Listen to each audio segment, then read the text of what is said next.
Welcome back. Last night, some local veterans from across the Twin Tiers returned to Binghamton after spending 2 days over at our nation's capital. Our own Macy Cosmore had the opportunity to join the Twin Tiers Honor Flight Mission 13 this weekend to share the stories of our veterans in attendance. But first, here's just a glimpse of this once-in-a-lifetime experience.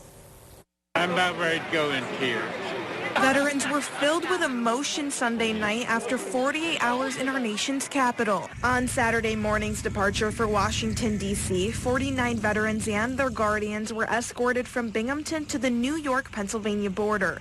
There, they were greeted with well wishes from a 102-year-old veteran who attended the Twin Tiers Honor Flight a few years ago. They need to know your story. Don't forget it.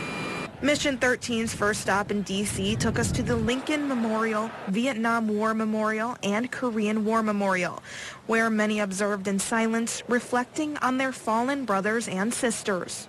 From there, a stop at Arlington National Cemetery to witness the hourly changing of the guard, where two of Mission 13's own veterans were part of the wreath-laying ceremony at the Tomb of the Unknown Soldier.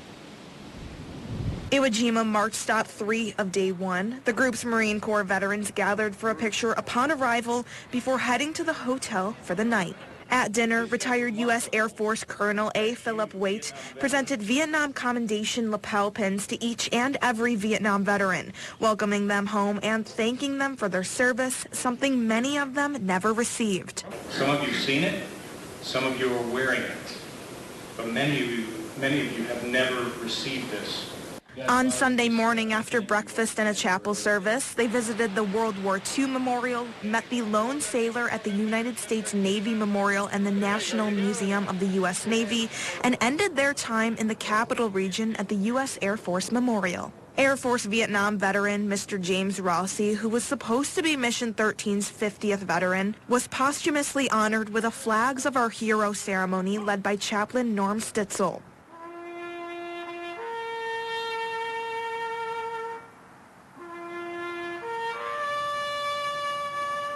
On the bus ride home, a tradition from back in their time in the service, mail call.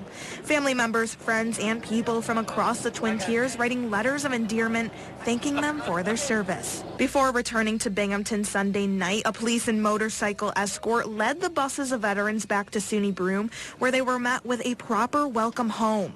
Veterans were greeted by family, friends, and the community in a way many of them never received when returning from overseas. Macy Cosmore, 12 News. Well, all this week, we will be sharing stories from the Twin Tiers Honor Flight Mission 13, so stay tuned.